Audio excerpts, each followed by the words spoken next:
If you liked the video and would like to see more from this channel, please subscribe. It would serve as a great inspiration for me to continue uploading videos. The episode started showing two people in front of four bright lights. They were Hanua and Kofun, who seemed to have arrived at the House of Enlightenment. A man then welcomed them. He introduced himself as Jorlameril, their father. He then embraced them. Jorlameril then led them inside a facility that once was a prison. It has lights due to having generators in the building. Once inside, Jorlameril let Hanua and Kofun meet their brothers and sisters. On their first night at the House of Enlightenment, Hanua seemed at home. She immediately took a hot shower, while Kofun seemed uneasy at the place. Hanua lets him sleep by her side. At the City of Worms, Queen Sibith Kane is still recovering. The slave, Korra, is taking care of her. Tamakdi Jun then takes Korra to a tent. He ordered Boots that no one should approach and talk to Korra. Tamakdi Jun then talked to Princess Magra. He told her that what Magra told her about eventually regretting supporting Sibith for the crown, instead of her, has come true. He fears that the soldiers will start a mutiny once they know about the news of what Queen Sibith did to their families. Magra then asked the Witchfinder General about what they will do to avert the situation. Tamakdi Jun told her that Sibith must not be allowed to come out of the building as queen again. Magra asked him how. Tamakdi Jun replied that it would be either Sibith will abdicate her throne willingly and bless Magra as the new queen and emerge from the building, or she will never emerge from the building at all. Magra then told Tamakdi Jun that nothing will persuade Sibith to relinquish the throne. Tamakdi Jun then told her that perhaps she could persuade her.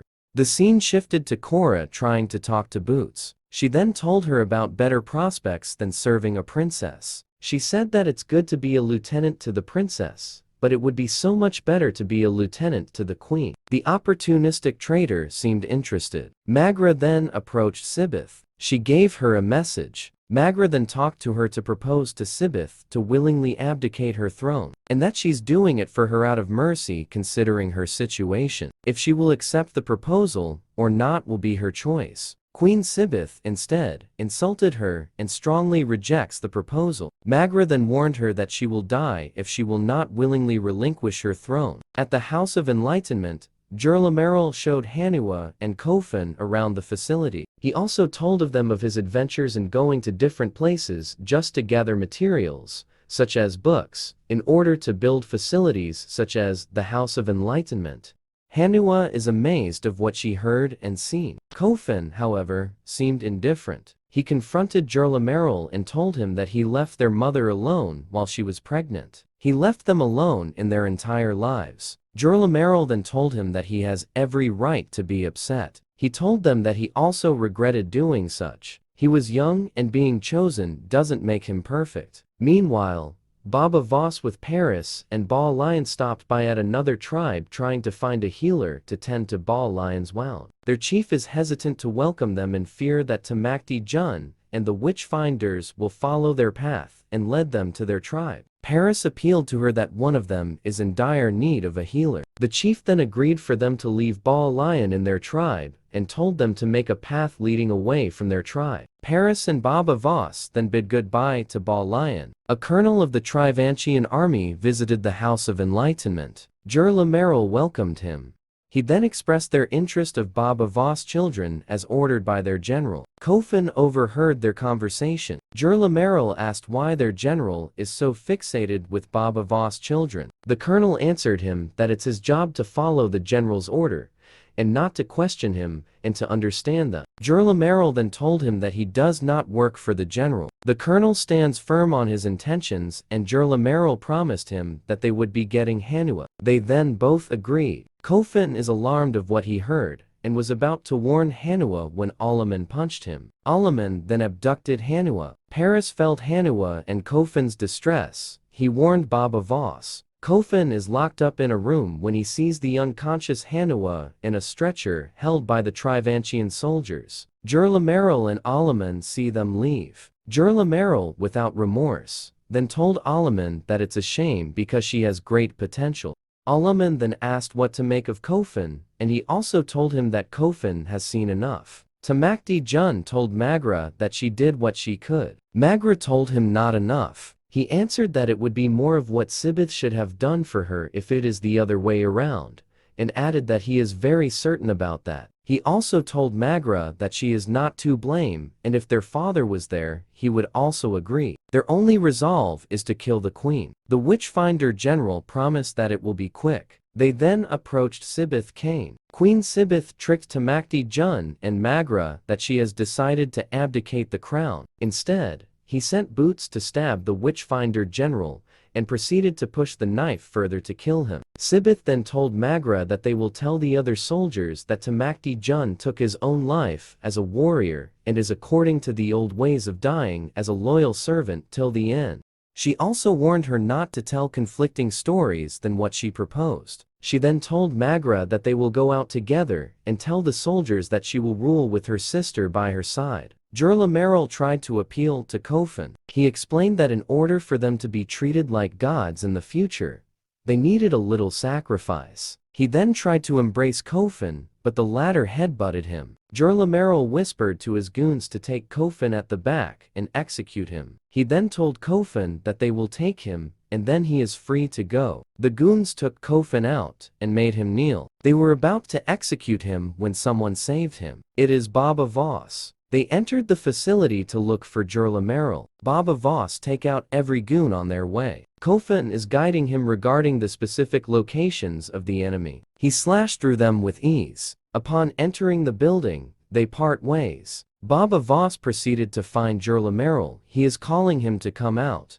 Baba Voss then entered the library where he smells Jurlameril. He continued trying to find him, until Baba Voss told Jurlameril that he is a coward, and that he has to come out and fight him like a man. Jurlameril answered him while still hiding. Baba Voss asked him why he gave Hanu away. Jurlameril told him that it is not his fault, but Baba Voss' fault, because a Trivantian general is fixated on getting revenge to Baba Voss. Baba Voss asked who. Jurlameril replied Edo Voss. This made Baba Voss more furious. He asked what kind of man that sees his children after 17 years, just to trade them away. Jurlameril eventually came out. Baba Voss seemed to be the underdog in their fight. Jurlameril easily tricked him and hit him with a baseball bat. Baba Voss tried to get away. When Jurlameril followed him and tried to hit him again, he dodged it this time and managed to hit him back using a book. He is about to break his neck when Jurlameril stabbed his thigh. Jurlameril then got away and ran.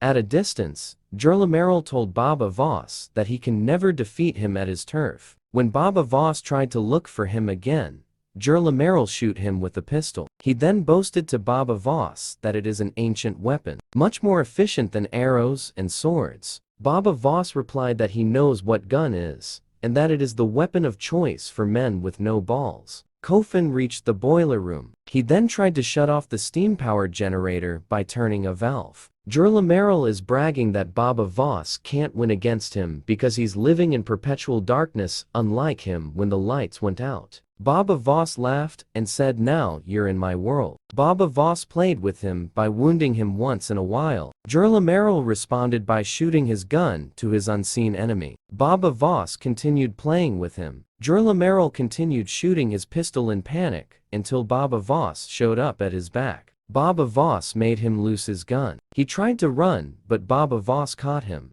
They grappled, but Jurlameril couldn't match Baba Voss' skills. Baba Voss broke his arm with an armbar. He then continued hitting his head with his elbows while on a triangle choke. Alaman tried to help his father by stalking them with a rifle. Kofan hit Alaman with a baseball bat. While still holding Jurlameril in a triangle choke, Baba Voss told Jurlameril to look at him. He then put both his thumbs in Jurlameril's eyes and gouged and squashed his eyeballs with it. Jurlameril could only scream in terrible agony. His precious gift of vision, which he proudly boasted about, is now taken away from him. His dreams of being a god now turned into perpetual darkness. Queen Sibith then addressed the Witchfinders. She let them know about Tamakdi Jun's death and proceeded to tell them about the cause that she concocted. While the queen is addressing the men, Magra intervened and ordered the Witchfinders to go to the Lavender Road. Then they left.